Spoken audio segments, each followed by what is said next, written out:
Good morning बच्चों, आप सभी का इस ई लेक्चर में स्वागत है। आज के हमारे इस ई लेक्चर का टॉपिक है 1935 का अधिनियम और इस वीडियो में हम 1935 के अधिनियम की प्रमुख विशेषताओं की चर्चा करेंगे। 1935 का अधिनियम कई रूपों में बहुत महत्वपूर्ण था। ये महत्वपूर्ण क्यों था? क्योंकि इस अधिनियम के द्वारा प्रांतों में द्वैत शासन या दोहरे शासन को खत्म करके प्रांतीय स्वराज्य शुरू किया गया था और केंद्र में दोहरा शासन या थोड़ी सी उत्तरदायी सरकार पहली बार स्थापित हुई थी। ये अधिनियम एक प्रकार से ब्रिटिश सरकार के द्वारा भारतीयों को दिया गया एक ऐसा एक्ट था जिसमें बहुत हद तक तो कुछ नहीं दिया गया था, पर फिर भी प्रांतीय स्वायत्तता दिए जाने के कारण यह विशेष महत्व रखता है। तो आइए आज हम जानें कि इस अधिनियम की प्रमुख विशेषताएं क्या-क्या हैं। 1935 का एक्ट काफी लंबा और जटिल एक्ट था। इसमें 321 सेक्शन और 10 परिशिष्ट थे। यह अधिनियम 3 जुलाई 1936 को लागू किया गया, जबकि इसके अनुसार चुनाव आरंभ हुए। पूर्णतः यह अधिनियम अप्रैल 1937 में लागू किया गया।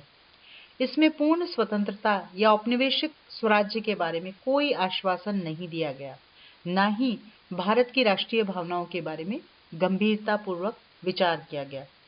पर जैसा मैं आपको पहले ही बता चुकी हूँ कि ये एक्ट इसलिए महत्वपूर्ण था कि इसमें पहली बार ब्रिटिश प्रांतों और देसी रियासतों को मिलाकर केंद्र में संघ स्थापित करने का सुझाव दिया गया। प्रांतों में द्वैध शासन अथवा दोहरे शासन को खत्म करके प्रांतीय स्वराज्य को शुरू किया गया। केंद्र में दोहरा शासन या थोड़ी सी उत्तरदायी सरकार पहली बार स्थापित हुई। तो आइए हम देखें इस अधिनियम की प्रमुख विशेषताएं कौन कौन सी थी। सबसे पहली, प्रांतीय स्वायत्तता या स्वराज। 1935 के अधिनियम की सबसे बड़ी विशेषता प्रांतीय स्वराज्य या प्रांतीय स्वायत्तता का आरंभ था। इस पद्धति के अनुसार प्रांतों को एक नया संवैधानिक दर्जा दिया गया। इस एक्ट के अनुसार प्रांतों को अपने मामलों में काफी हद तक प्रबंध करने की स्वतंत्रता दी गई। प्रांतों में दोहरे शासन का अंत कर दिया गया, इसलिए प्रांतों में आरक्षित विषय यानी रिजर्व सब्जेक्ट तथा हस्तांतरित विषय यानी कि ट्रांसफर्ड सब्जेक्ट का भेद भी समाप्त कर दिया। जो विषय प्रांतों को दिए गए उसमें प्रांतों को स्वशासन दे दिया गया और केंद्रीय नियंत्रण बहुत कम कर दिया गया। प्रांतीय शासन को चलाने का भार मंत्रियों पर आ पड़ा, जो विधानमंडल के प्रति उत्तरदायी होते थे। इस तरह से प्रांतीय शासन की बागडोर भारतीय मंत्रियों के हाथ में आ गई और प्रांतों में पूर्ण उत्तरदायी शासन की स्थापना हो गई। मंत्रियों के मामले में गवर्नर कम दखल देते थे, यद्यपि उनके पास काफी शक्तियां थीं। तो इस प्रकार प्रांतीय स्वायत्तता इस अधिनियम की सबसे प्रमुख विशेषता है। दूसरी चीज थी अखिल भारतीय संघ। 1935 के एक्ट के अनुसार यह निर्णय लिया गया कि केंद्र में ब्रिटिश प्रांतों और देसी रियासतों को मिलाकर एक संघ स्थापित किया जाएगा। ये संघ 11 ब्रिटिश गवर्नर प्रांतों, 6 चीफ कमीशन प्रांतों और देसी रियासतों से मिलकर बनना था, जो अपनी इच्छा से संघ में शामिल होने के लिए तैयार हो गए। इस एक्ट के अनुसार प्रांतों के लिए संघ में शामिल होना अनिवार्य था, परंतु देसी रियासतों के लिए ऐच्छिक था, यानी अगर उनकी इच्छा है, वो शामिल होना चाहती हैं तो शामिल हो, नहीं शामिल होना चाहती तो कोई दिक्कत नहीं। अगर वो उसमें शामिल होना चाहती थी तो एक प्रवेश लेख या स्वीकृति लेख यानी इंस्ट्रूमेंट ऑफ एक्सेशन पर उनको हस्ताक्षर करने पड़ते थे, यानी एक स्वीकृति पत्र था ये। इस स्वीकृति लेख में वह रियासत उन शर्तों का उल्लेख करती थी जिस पर वह संघ में शामिल होने के लिए तैयार है। इस एक प्रकार से स्वीकृति लेख में उन सब शक्तियों का वर्णन होता था जो रियासत संघ को देना चाहती थी। संघ की इकाइयों को अपने आंतरिक मामलों में स्वराज्य प्राप्त था। संघ और उसकी इकाइयों के झगड़े के फैसले के लिए एक संघीय न्यायालय की स्थापना की गई थी। केंद्र में एक संघीय कार्यकारिणी तथा व्यवस्था की स्थापना भी की गई थी। तो कुछ हद तक वो जो आधुनिक भारत का जो ढांचा है उसका एक स्वरूप इस अधिनियम में दिखने लगा था। तो दूसरी बात थी अखिल भारतीय संघ, और तीसरी बात थी केंद्र में दोहरा शासन। यद्यपि प्रांतों में दोहरे शासन का अंत कर दिया गया था, पर इसे केंद्र में लागू कर दिया गया।